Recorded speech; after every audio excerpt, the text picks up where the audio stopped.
Most countries measure their history in centuries. China measures its history in dynasties, so long and so vast that even historians lose track and pretend to remember everything confidently. While modern nations argue about who invented what, China calmly raises its hand and says, "We invented paper, printing, gunpowder, the compass, and possibly your favorite noodle dish." It is a civilization so old, so continuous, and so economically influential that studying it feels like trying to summarize the entire internet in one paragraph. China is not just a country. It is a 5,000-year economic laboratory where empires rose, fell, and rose again, each reinventing wealth, governance, strategy, and trade.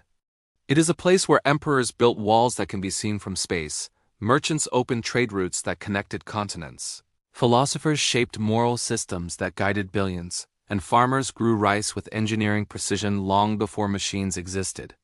If America is the teenager with too much caffeine, China is the ancient grandmaster, quiet, strategic, patient, calculating, and occasionally surprising you with moves you didn't see coming. Welcome to Sethtra Civilizations, where we decode the economic DNA of the world's greatest nations. And today, we step into one of the oldest, richest, most resilient wealth systems ever created. A civilization that influenced Asia, Africa, Europe, and now the entire digital world. A civilization that survived invasions, droughts, rebellions, emperors with questionable decision-making skills, and modern economic reforms that transformed a poor agrarian society into the world's fastest-growing powerhouse in just 40 years. China's story is not just long, it is layered. Imagine stacking the Roman Empire, the ancient Greeks, the Maya, and the Egyptians on top of each other. And China would still have dynasties left over. It is a country where emperors collected taxes in grain, merchants built fortunes on silk, philosophers designed social structures, and modern billionaires now build empires in technology, e-commerce, manufacturing, AI, and global trade. But beneath all the spectacular monuments, inventions, and philosophies lies China's true power, its ability to endure.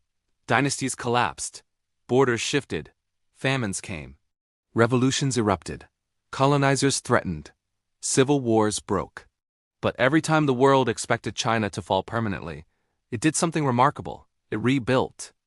And not slowly, strategically, intelligently, and often with a long-term plan that other nations could not see. Today, China is not rising, it has risen. Its economy stretches across continents, its factories run the world. Its innovations reshape industries. Its financial influence extends into Africa, Latin America, Southeast Asia, and beyond. And its ambition is not short-term, it is generational. China does not plan for the next election cycle. It plans for the next century.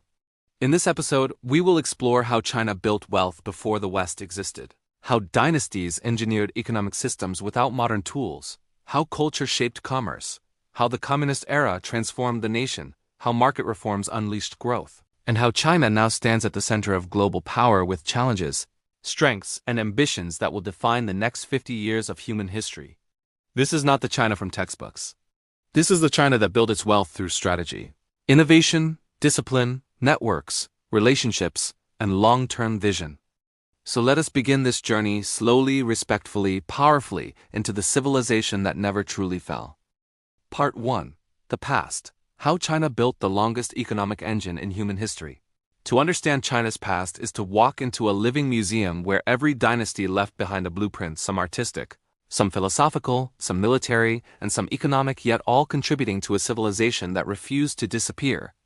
And unlike many empires that rose and collapsed like dramatic fireworks, China's power was more like a river, sometimes calm, sometimes furious, sometimes shifting course but always flowing forward. China's earliest recorded dynasties, the Xia, Shang, and Zhou, were not wealthy because of gold mines or famous conquerors. They became wealthy because they mastered organization. While other civilizations were wondering how to store their grain without rats eating half the supply, China was already recording harvest levels, predicting seasons, assigning land rights, and calculating tax obligations with the kind of discipline that would make modern accountants proud. Farmers grew millet and rice. Artisans crafted bronze weapons and ritual vessels. Communities built irrigation systems with mathematical precision. And from this early structure came the first economic backbone: a stable food supply, a predictable tax system, and a government, that most of the time liked things to be orderly. Then came the Qin dynasty, short-lived but shockingly efficient. Qin Shi Huang, the first emperor, unified China by standardizing writing, currency, weights, measures, and even the width of cart axles. Most rulers barely agree on what day of the week it is, but this emperor wanted to make sure every wheel in the empire was exactly the same size. His methods were strict, too strict, but his reforms built the foundation of a unified national market. Suddenly, merchants could travel across regions. Farmers could sell produce far from home, and officials could communicate without arguing over different writing systems. Efficiency became wealth. But it was the Han dynasty that truly charmed the world. Under the Han, China opened its doors to global trade. Merchants journeyed westward along what would later be named the Silk Road, carrying silk so fine that Roman elites lost their minds and emptied their purses. China exported silk, lacquerware, paper, spices, porcelain, and innovations that other civilizations didn't even understand yet. In return, China imported horses, glassware, precious stones, and ideas, and as goods traveled, wealth followed.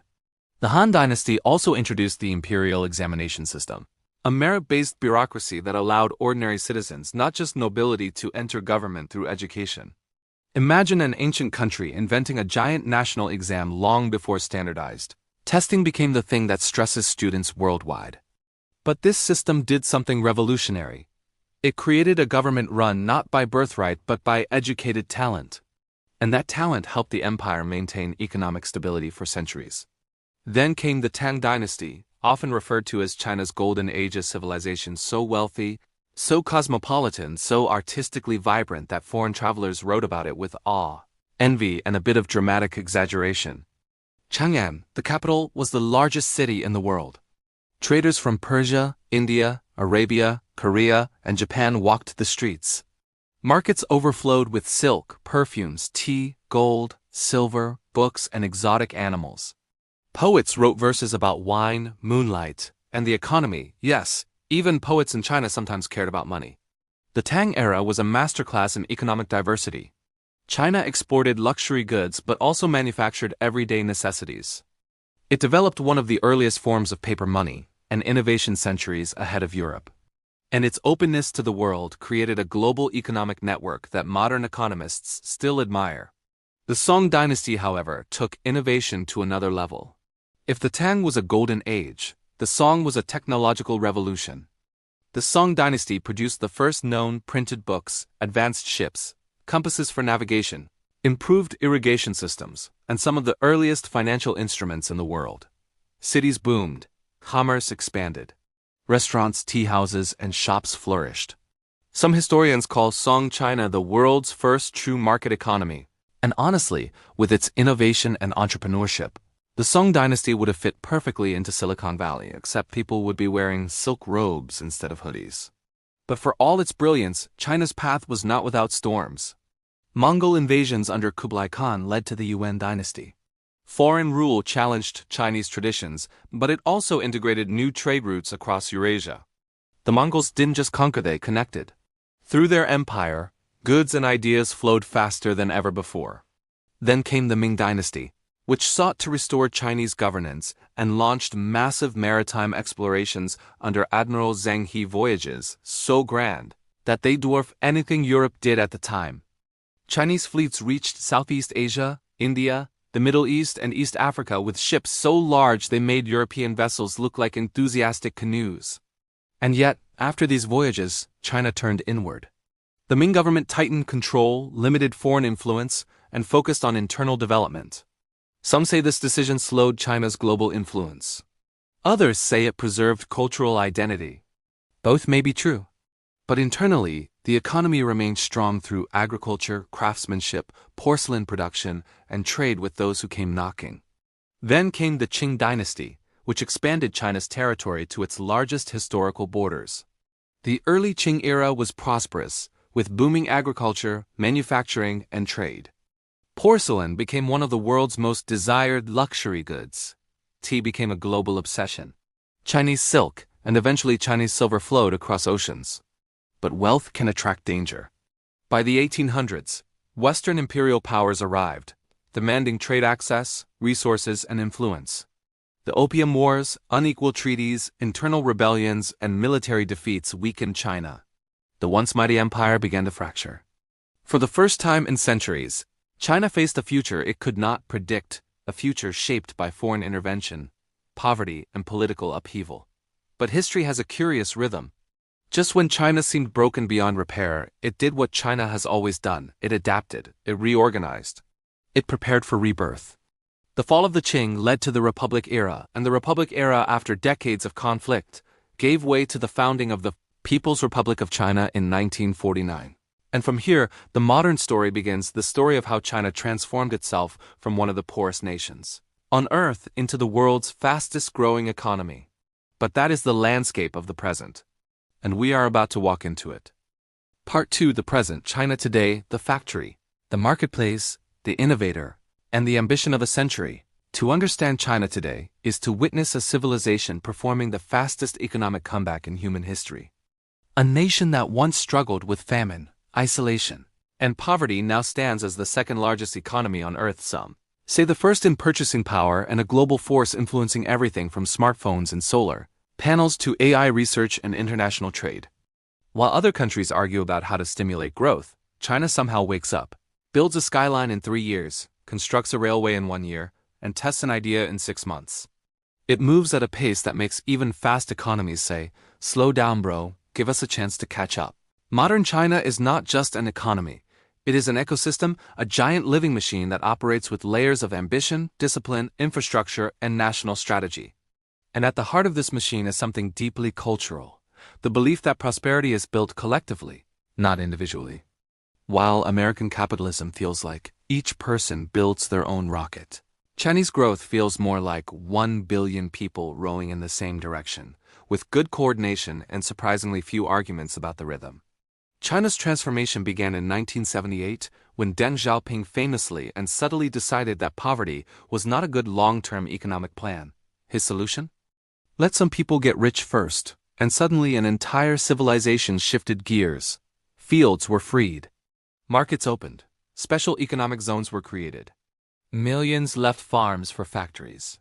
And China's GDP skyrocketed at speeds that made economists rewrite their textbooks, sigh into their coffee, and whisper, "How is this even possible?" Today, China is a manufacturing superplanet, producing everything from toys to trains, from shoes to satellites. Its factories run with such precision and efficiency that global companies depend on them like oxygen. Your clothes? Likely made in China. Your phone? Designed elsewhere but assembled there. Your laptop, batteries, electronics, and probably half the items in your bedroom China again.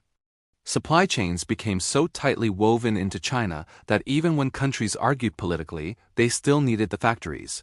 But China is no longer just the world's workshop. It has become the world's laboratory.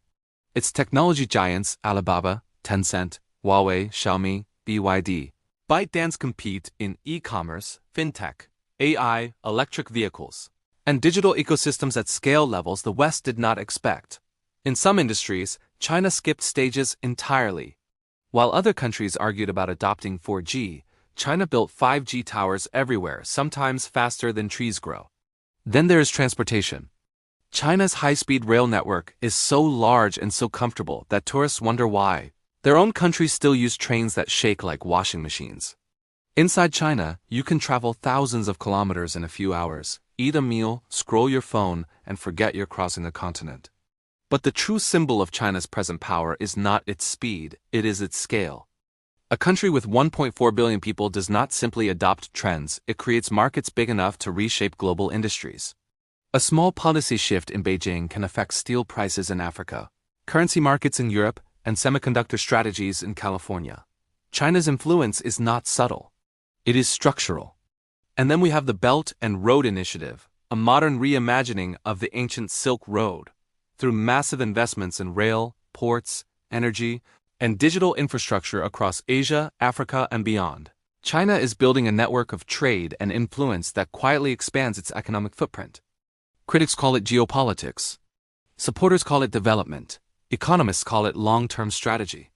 And China calls it Tuesday. Socially, China has changed at breathtaking speed. Millions moved from rural areas into booming megacities. Consumers now shop through super apps, pay with QR codes, order food from robots, and receive same-day delivery that makes other countries wonder if their postal systems are powered by turtles. Middle-class families travel, invest, start businesses, and raise children in a society that values education as intensely as it values stability. Parents push their kids to study, students push to succeed, and everyone pushes forward because no one wants to fall behind in a country moving this fast. Yet for all its strength, modern China faces challenges. A slowing birth rate, rising housing prices, environmental issues, geopolitical tensions, economic shifts from manufacturing to services, and internal balancing between growth, stability, and innovation.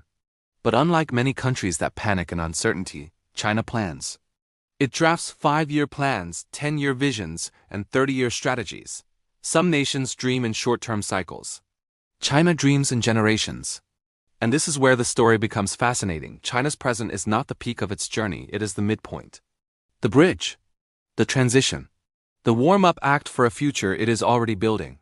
A future where AI replaces factories, where green energy replaces coal, where robotics replace manual labor, and where the nation shifts from made in China to created in China.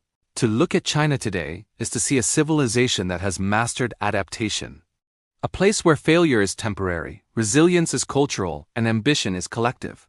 A country that once dreamed of feeding itself, now dreams of leading the world in technology, sustainability, medicine, and global cooperation, though sometimes with a competitive spirit that makes even friendly rivals nervous. And this brings us to the next chapter of our exploration, the most unpredictable and exciting part of the story: China's future.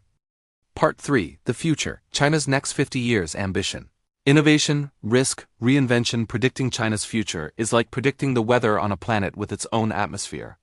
It is complex, fast-changing, layered, and influenced by forces most people never see.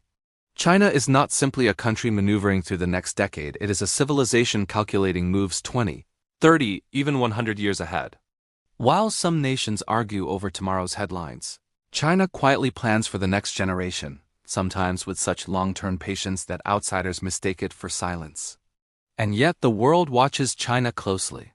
Everyone knows its next move will shape global technology, geopolitics, finance, trade, culture, and even the dreams of future nations. China's rise may not follow a straight line. It may bend, spike, slow, or accelerate again. But one thing is certain: China's future will not be small. To understand China's next 50 years, we must begin with the force dominating every global conversation today: artificial intelligence. China's AI ambitions are enormous. The country invests billions into research, builds superclusters of computing power, and trains engineers at a scale that no other nation matches. Its companies harness AI to manage cities, predict logistics, optimize manufacturing, automate transportation, and deepen e-commerce ecosystems. While American AI companies dominate globally, Chinese AI companies dominate in their own domestic market of over 1 billion people, a market so large that success at home automatically becomes global influence. In the next decades, China's AI strategy will merge with robotics, 5G, automation, and quantum computing. Imagine factories that run without lights, cities that self-regulate traffic flows, freight networks that move goods automatically across continents, and AI-driven education systems that adapt to each student's strengths. Western audiences sometimes fear this level of automation. China sees it as the next stage of national competitiveness. Then we turn to energy. For centuries, coal powered China's engines. Today, solar and wind farms bloom across deserts and mountains like futuristic forests. China produces more solar panels than any nation in history. Its electric vehicle revolution is so fast that car companies in other countries now wake up sweating. The future will see China become a global leader in battery technology, green hydrogen, and next-generation nuclear reactors. This shift is not just environmental, it is strategic. Energy independence equals geopolitical independence. And then there is the Belt and Road Initiative, which will likely evolve into the largest economic infrastructure network the world has ever seen. Railways through Central Asia, ports in the Indian Ocean, highways in Africa, energy pipelines, fiber optic cables, satellite networks. China is not just exporting concrete, it is exporting influence, relationships, and a vision of shared development. Critics see risk, supporters see opportunity. Economists see something more profound. China is stitching itself into the world's economic bloodstream. But the future is not only about expansion, it is also about internal transformation. China faces real challenges: a slowing birth rate, an aging population, the need to upgrade industries, the pressure to move from manufacturing to innovation, and the social changes that come with rising wealth. These are not small issues. Some will require decades of restructuring. But if there is anything China has proven over 5,000 years, it is that crisis is a temporary visitor. Endurance is the host. China's future will also revolve around its middle class, which continues to grow and evolve. This demographic expects better healthcare, better education, cleaner cities, safer environments, more opportunities for entrepreneurship, and higher quality domestic products. As China's middle class matures, domestic consumption will become a dominant engine of growth, reducing dependency on exports, and creating an internal market so large it could sustain entire industries on its own. Still, no future story is complete without geopolitics. China's relationship with the United States, India, the European Union, Southeast Asia, and Africa will guide the direction of global power. Competition will intensify. Cooperation will fluctuate.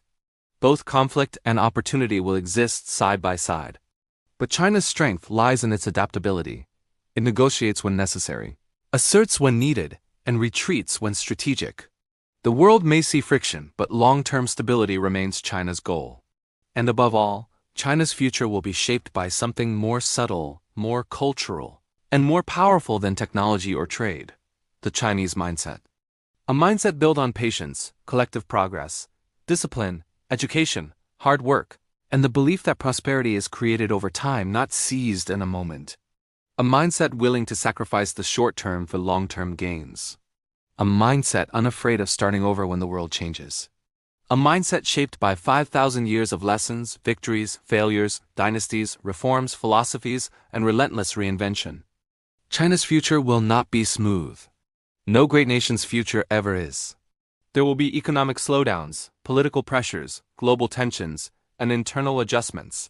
But beneath the storms lies the ancient engine of resilience that has carried China across millennia. It may stumble, but it will not break. It may lose a step, but it will find another path. It may face global competition, but it will meet it with strategy and often with surprising strength. So, where will China be in 2075? It may be the world's largest economy.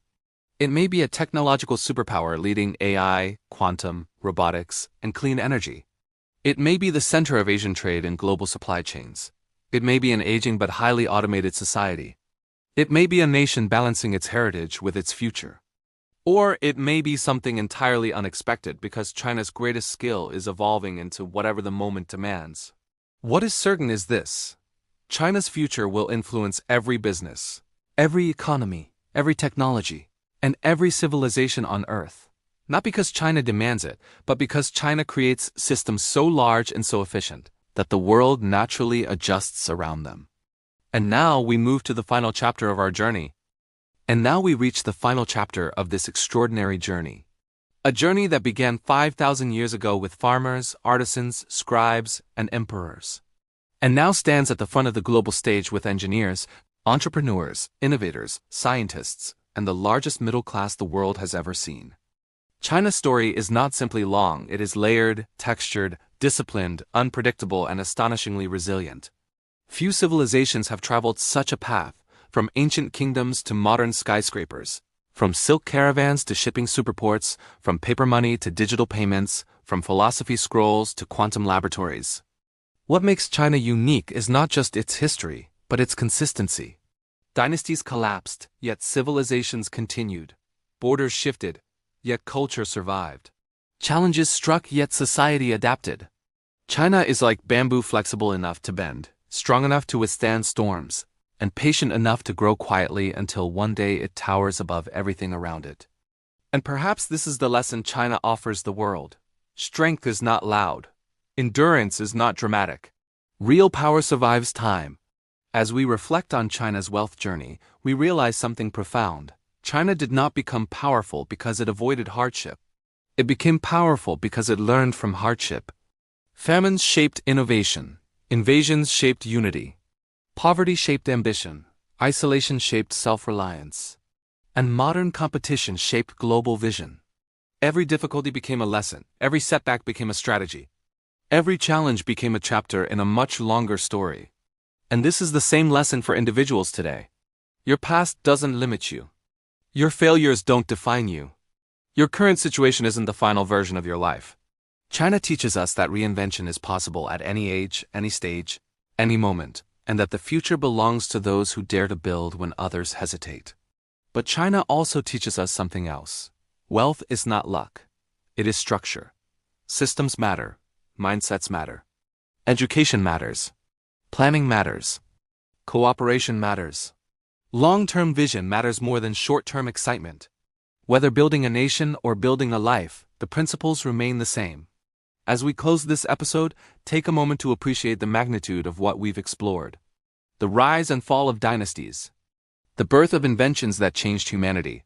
The Silk Road that connected continents. The reforms that turned poverty into prosperity. The technologies that drive today's global economy. And the future strategies that will shape the next century. If this journey helped you see China with deeper clarity, if it brought wisdom, inspiration, or even a few moments of wonder, if it made history feel alive, human, and meaningful, then help this knowledge travel further. Support educational content. Support storytelling that honors civilizations. Support perspectives that go beyond politics and focus on the human journey of nations. So before you go, I ask you humbly and sincerely, like this video. Share it, and subscribe to Sethtra Civilizations. Every week, we explore another nation's story, not from the shallow view of headlines, but from the deeper truth of its economic DNA, cultural journey, political evolution, and future destiny. The world is wide. The stories are endless. And we are just getting started. A new nation awaits you in next week's documentary.